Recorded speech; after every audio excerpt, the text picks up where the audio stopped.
In life, there are moments when everything can change in an instant, when the stable world you once knew crumbles unexpectedly. My moment arrived during an ordinary drive home with my wife by my side. We had just left a corporate event filled with polished appearances and forced smiles where office politics were masked by expensive drinks. Despite being in a good mood initially, something shifted within me that night. My wife Celeste was radiant, with her blonde hair flowing and her figure drawing attention in her fitted dress. Her effortless charm and social grace had always impressed me, but that evening, amidst the jokes and clinking glasses, a sense of unease began to stir in the depths of my being. I reassured myself that I must have been imagining things. After all, my wife and I had been happily married for 9 years. I had always trusted her, or so I thought. However, everything changed when my phone suddenly buzzed. Glancing at the screen, I was not prepared for the unsettling message that awaited me. It simply read, "Does it hurt yet?" These 4 words, devoid of a name or explanation, sent shivers down my spine. Clutching my phone tightly, I tried to maintain composure. Celeste, my wife, inquired if everything was all right in her usual calm manner. Though she appeared unaffected, I couldn't shake off the feeling of unease. I quickly brushed off her concern, attributing my distraction to work. Despite my attempt to focus on driving, my thoughts were consumed by the mysterious message. The unknown number and the cryptic message felt intentional, and my instincts told me there was more to it. Moments later, a new message flashed on my screen, hinting at something unsettling. "Check your wife's phone if you have the G." My stomach clenched. I swallowed hard, keeping my face neutral. The last thing I wanted was for Celeste to sense that something was off. I couldn't let her see the panic creeping into my veins. I forced myself to breathe evenly and think rationally. Maybe this was nothing. Maybe someone had the wrong number. But deep down, I already knew. I knew this wasn't random. My hands tightened around the wheel as we drove in silence. Celeste scrolled on her phone, completely unaware of the storm brewing inside me. The longer I stared at her, the more I noticed things I had ignored before. The way she angled her screen slightly away from me, the occasional smirk playing at her lips as she typed. I was being paranoid, right? But then came the third message. "She was all over him tonight, you really didn't see it." A slow, suffocating dread spread through me. My chest tightened, my mouth went dry. My wife's laughter from earlier suddenly felt like an echo from another life, a life I wasn't sure was real anymore. Voices surrounded me, urging me to make a decision. I could choose to ignore the messages, return home, and carry on as if nothing had happened. But deep down, I knew I needed to seek out the truth, even if it might unveil unpleasant realities. The atmosphere in the car shifted, laden with unspoken tension and my own mounting suspicions. Despite my efforts to maintain a composed facade, the tight grip on the steering wheel betrayed my inner turmoil. Meanwhile, Celeste remained engrossed in her phone, seemingly unaware of the brewing storm within me. The messages had sown seeds of doubt that now sprouted rapidly in my mind. Retracing the events of the evening, I scrutinized every interaction for subtle hints I may have missed. Furtive glances, fleeting touches, and laughter that seemed slightly forced. Faced with uncertainty, I steeled myself, recognizing the need for caution. Confrontation at this moment could give her the opportunity to deflect, deceive, and undermine my trust. I needed concrete evidence. Glancing at Celeste's phone, a sleek device in her hand. Resting against her fingers, the black case hinted at her careful nature, though there was a sliver of hope that what I needed to see was accessible. "Hey," I said nonchalantly, masking any urgency in my voice. "Could you check what time my mom's flight comes in tomorrow? I think I left the email open on my phone." She turned to me, her gaze slightly narrowed, as if searching for something in my expression. Suspicion, guilt, perhaps. "You can check later," she replied, tucking her phone into her lap. That single moment confirmed my suspicions. If she had nothing to hide, she would have handed me her phone without hesitation. My heart raced in my chest, but I willed myself to remain calm, maintaining steady breaths. I knew something was amiss.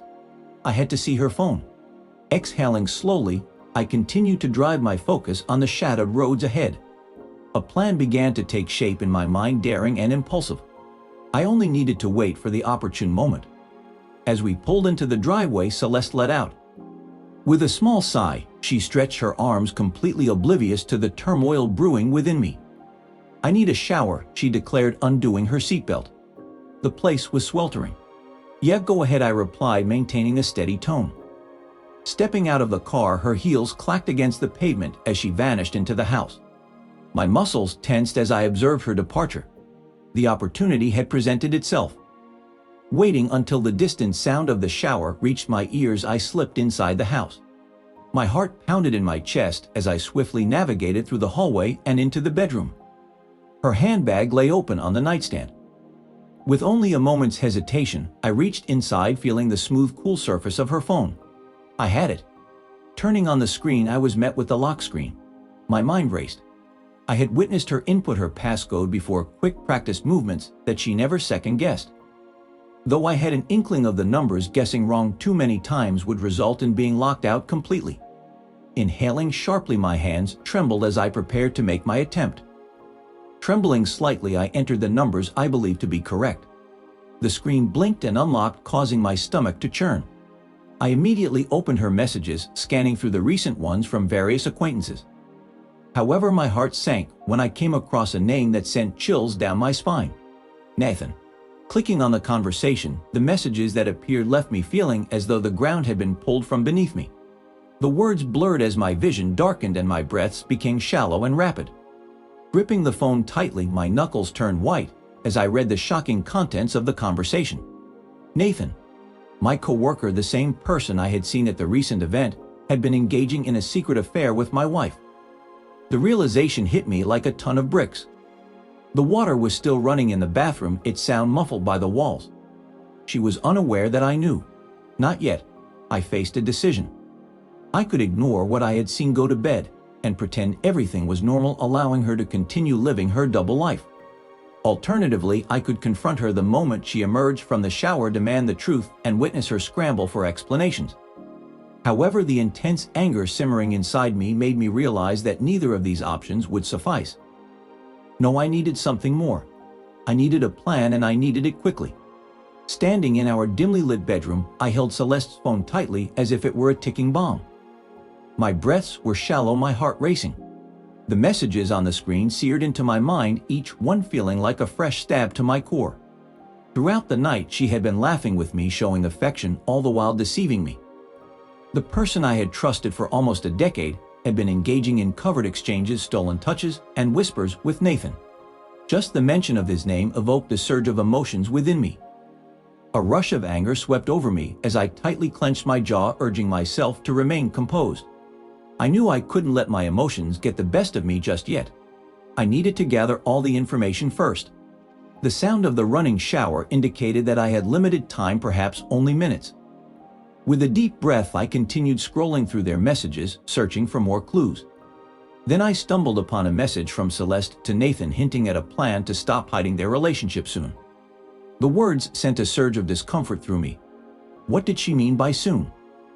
As I frantically scrolled further, I discovered a troubling piece of evidence: a hotel reservation in her name for tomorrow. The realization hit me like a ton of bricks. Celeste wasn't just being unfaithful, she was plotting something behind my back. As the shower suddenly turned off, snapping me out of my thoughts, I knew I had only moments left. Swiftly returning her phone to her purse and moving back to my side of the bed, my chest tight with anxiety, I tried to contain the storm of emotions brewing inside me. Under pressure, I kept my composure as Celeste entered the room wrapped in a towel. Her smile, though warm, was not meant for me. I had seen that same expression directed at someone else earlier, but I had dismissed it. Now I knew the truth. "How was your shower?" I asked calmly as she settled in. Observing her every move, I questioned if she had always been so distant, and if I had been oblivious. "You're quiet," I remarked lightly as she snuggled under the covers. "Just tired," she replied softly, reaching for her phone. I tried to appear indifferent as she checked her notifications, feeling a flicker of something pass between us over her face, but it vanished before I could unravel its meaning. Was she anticipating his text? Was she disheartened by his absence? The notion clenched my fists beneath the sheets. Turning on my side, I fixed my gaze upon the ceiling. Thoughts raced through my mind. She was set to meet him tomorrow. An opportunity to intervene before it escalated. But how? Confronting her now would yield lies, and baseless accusations risked being flipped on me. No, I needed a strategic approach. I had to play it cool, let her believe she was pulling a fast one. I had to witness it firsthand. Then I would decide my next move. Beside me, Celeste let out a serene sigh and nestled into her pillow. Her breathing gradually slowed as she drifted into slumber. Meanwhile, I lay in the darkness, staring at the ceiling, feeling like everything was slipping away. Yet this wasn't the end. Tomorrow I would catch her red-handed, and she would be blindsided. Sleep eluded me as I spent the night in bed, fixated on the ceiling, lost in a maze of thoughts. In the realm of emotions, anger, sorrow, and disbelief, I found myself haunted by memories of Celeste's messages, her laughter, and Nathan's deceitful display of camaraderie. Morning brought clarity, and I resolved not to let her escape consequences. As Celeste stirred beside me, I feigned sleep, while she leisurely reached for her phone. Every beat of my heart echoed in my ears as I waited in tense anticipation. A soft vibration signaled a new message, and I watched as she smirked slyly at her screen. It wasn't a message for me. With bated breath, I maintained my pretense of slumber, skillfully masking my true intentions. Moments later, she slipped out of bed, moving with stealth towards the bathroom, evading any possibility of awakening me. The sound of the shower running faintly marked the beginning of a treacherous game of deception and retribution. Ning, I opened my eyes. Time to move. I carefully reached for her phone, hoping she had been careless enough to leave it unlocked. My pulse spiked as I tilted the screen toward me. Locked, of course. But I didn't need her phone anymore. I already knew where she was going. The hotel. She thought she was clever, setting up a meeting in broad daylight, acting as if today was just another normal day. But she had no idea that I knew. I needed to get there before she did. The setup. Celeste emerged from the bathroom. A few minutes later, a towel wrapped around her body, steam following in her wake. She flashed me a small smile. Morning, I rubbed my eyes, sitting up slowly, forcing a yawn. Morning, she pulled open the closet, casually flipping through outfits like it was any other day. What's your plan for today? I asked, my voice even. Oh, you know, she said, glancing at me over her shoulder, just some errands, maybe a coffee with Liz.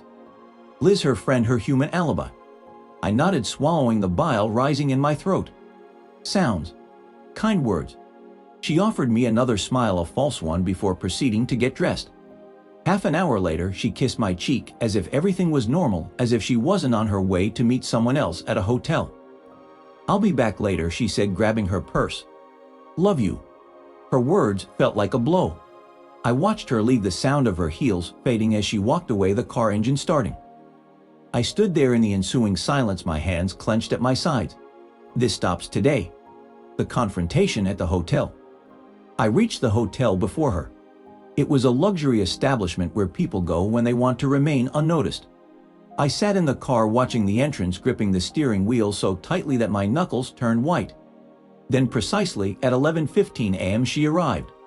Celeste emerged from her car dressed in an unfamiliar outfit, revealing and clearly meant for someone other than me. She took out her phone and sent a message. My stomach churned as I saw him, Nathan. Emerging from a different car, he seemed relaxed and confident, not at all like someone who was worried or sneaking around.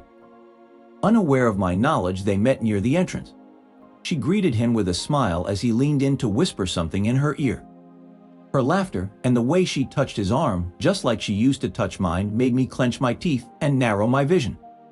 Disappearing into the hotel lobby, they left me sitting there, forcing myself to breathe, before finally stepping out of the car. This was not fueled by blind rage or impulse. It had to be done properly. I followed them inside, maintaining a safe distance as I observed them approaching the elevator. Stepping in together as the doors opened, just as Celeste reached for Nathan's hand, our eyes met. Her face drained of color, freezing in place with a rigid body and fingers slipping from his grasp. Oblivious, Nathan pressed the button for their floor, unaware that everything had changed. I had changed it all. The elevator doors closed as she realized she had been caught. Despite the flicker of panic in her eyes, the sheer terror was evident. Celeste knew I wasn't going to let it go. I could feel my pulse racing, the heat surging through my body as the air conditioning did nothing to cool me down. I could have caused a scene right then, and they demanded to know their room number, but that wasn't my plan. I wanted to see it unfold. Calmly, I walked towards the receptionist desk, maintaining a neutral expression. The young woman barely looked up as she greeted me, asking if I was checking in. I managed a small smile and casually mentioned that my wife Celeste had just gone upstairs, but I had forgotten the room number.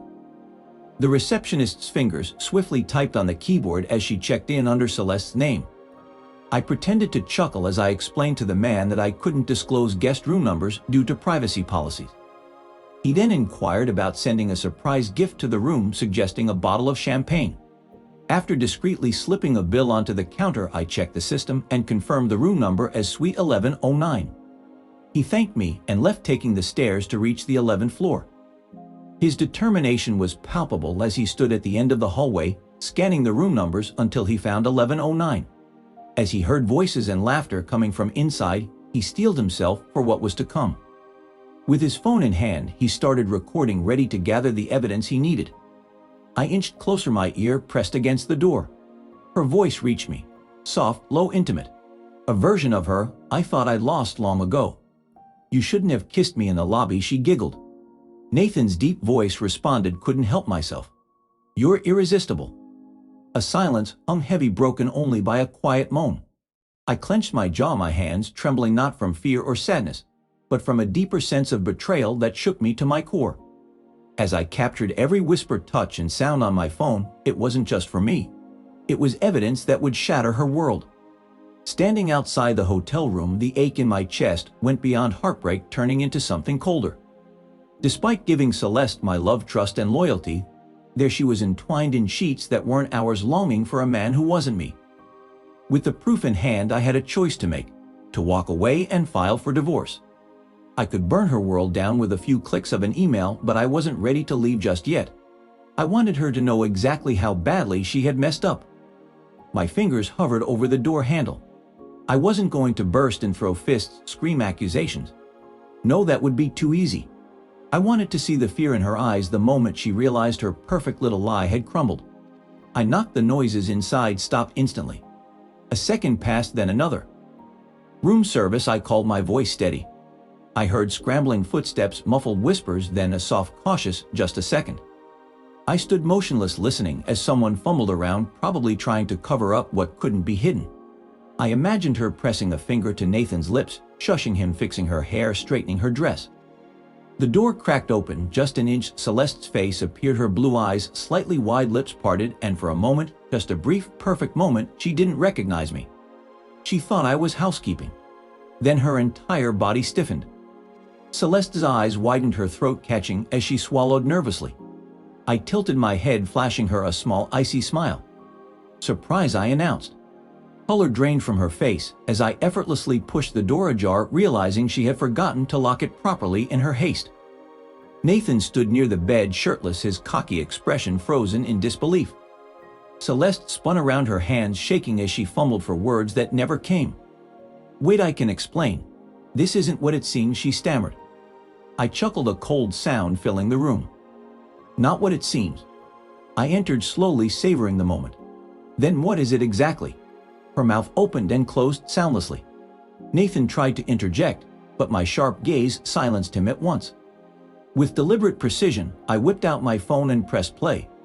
The sound of their deception reverberated around the room. Celeste gasped, her face contorting with a mix of horror and shame. Nathan ran a hand over his mouth, breathing out a curse. "Damn." I turned to Celeste. "How long?" She blinked in surprise. "What? How long?" I repeated, my voice unnervingly calm.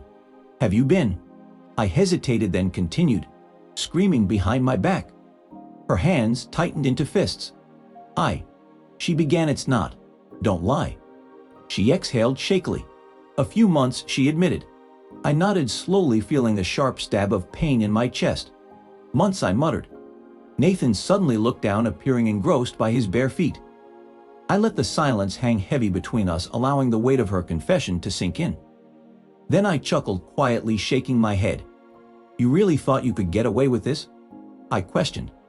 Celeste hesitated, her lips pressed together.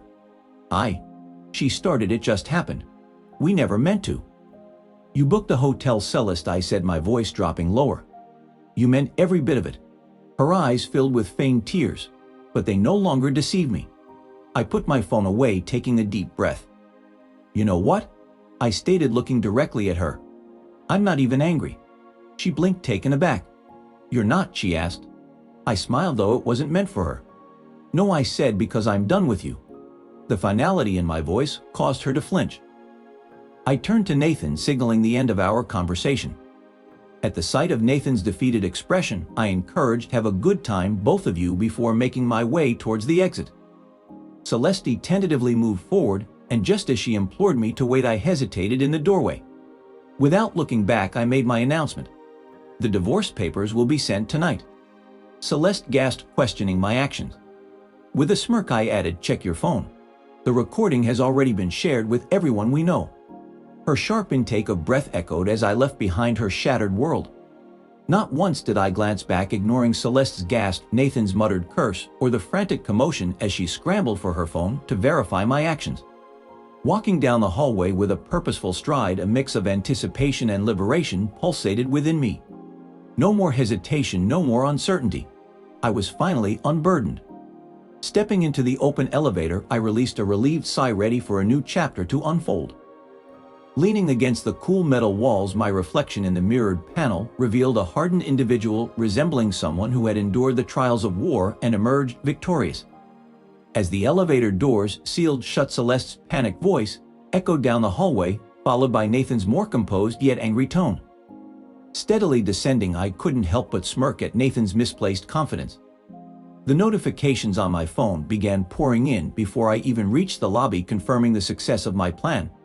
Gathering evidence, revealing the truth, and maintaining a calm, collected demeanor. There would be no chaos, only irrefutable evidence. Stepping out into the crisp afternoon air through the glass doors of the hotel, my phone incessantly buzzed with messages from concerned contacts. From my brother Elliot's puzzled query to my best friend Wes's plea for answers, it was evident that my actions had raised questions. "This isn't real." Then came the moment that made my stomach drop. Her mother, Margaret. I was speechless. "Give me a call right away." I tightened my jaw, taking a deep breath before slipping my phone into my pocket. No need to hurry. Let them all grapple with it. Celeste had been deceiving me for months, maybe even years.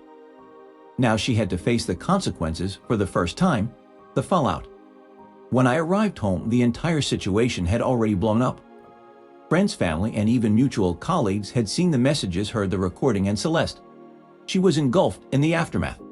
I barely had time to place my keys down before my phone rang once more. It was her. I allowed it to ring, and then there was a voicemail. I hesitated for just a moment before playing it on speaker. Her voice sounded shaky, desperate. "Please listen. I know you're hurting, but this wasn't necessary. I messed up, but we can discuss this. We can mend things. I love you." I scoffed, shaking my head. Love. Those words meant nothing coming from her mouth. Another call, another voicemail. This time her voice trembled with something more akin to fear. "You do. I couldn't comprehend your recent actions. My family and employer have seen what happened, creating a situation that could harm me. Please return my call to clarify and prevent any further negative consequences. I've removed the problematic content." It wasn't remorse that brought tears to her eyes. It was the realization of being caught. I made myself comfortable on the couch, finally able to relax after what felt like an eternity. The atmosphere in the house felt pure again, with no more deceit lingering in the air or tension knotting in my stomach every time she checked her phone. All that remained was the final step in ending things. I opened my laptop and found the email draft containing divorce papers, which I was ready to send for a clean break. Before I clicked send, I paused to reflect. Was there regret? None. Did I feel pain? Undoubtedly. But beneath it all there was a sense of freedom. With one click I severed ties with Celeste, and as I hit send I was flooded with a feeling I hadn't experienced in a while: relief.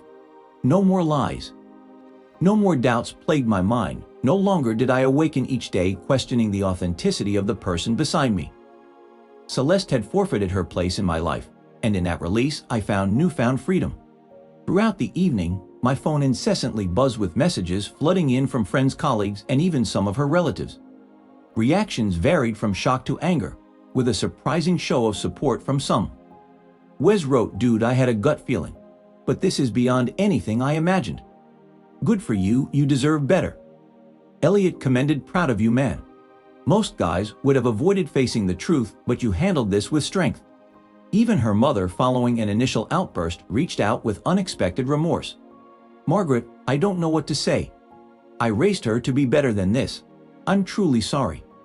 If you ever need anything, please don't hesitate. While her response caught me off guard, I chose not to dwell on it. This journey was not undertaken for approval from others.